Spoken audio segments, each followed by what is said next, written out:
Hello listeners, this is the continuing video of Mahabharat audio series.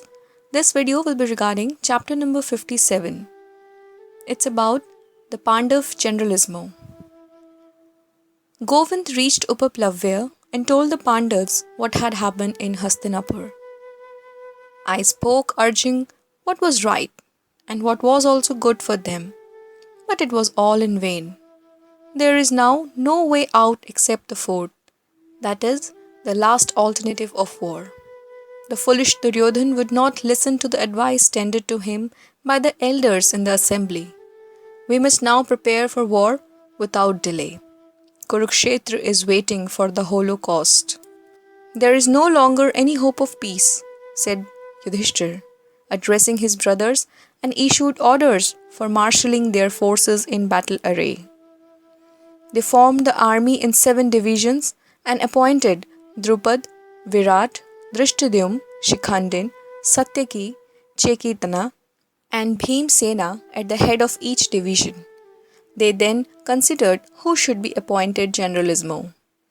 Addressing Sahadev, Yudhishthir said, "We should select one of these 7 to be supreme commander. He should be one capable of successfully facing the great Bhishma, who can burn enemies to ashes. He should be one who knows to dispose his forces as circumstances requires from time to time. What do you think is most fitted for this responsibility?"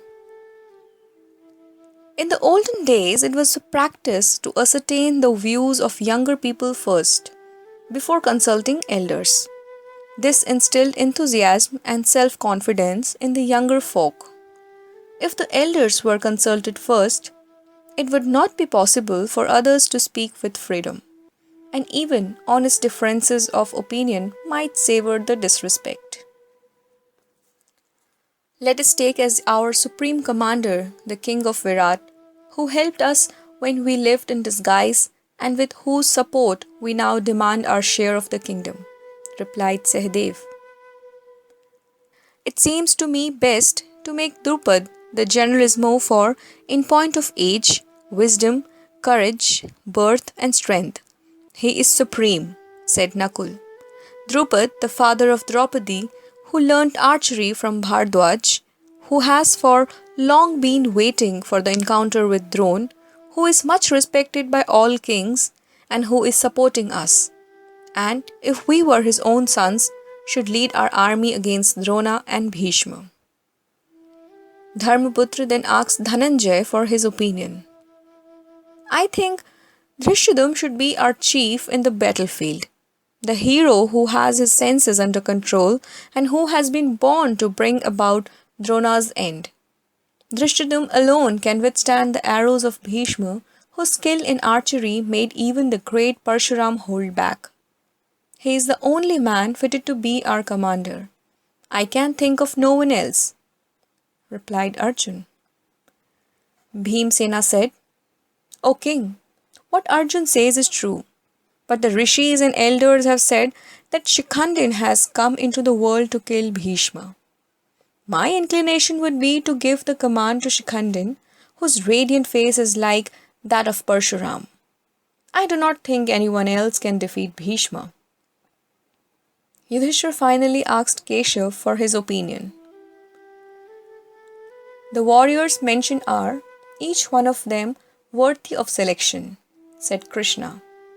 Any one of them would fill the Kauravas with fear.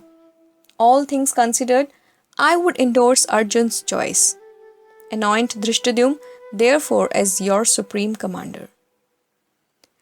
Accordingly, Drishtadyum, Drupad's illustrious son, who led Draupadi at the Swamvar and gave her away to Arjun, who for 13 long years was brooding over the insult that his sister had to suffer in Duryodhan's court, and who was waiting for an opportunity to avenge the wrong, was anointed supreme commander of the Pandava Army.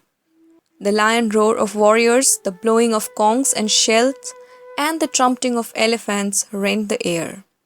With warlike cheers which made the welkin ring, the Pandava army entered Kurukshetra in martial array. Chapter 57 finishes here. Keep listening Mahabharat audio series in the next videos.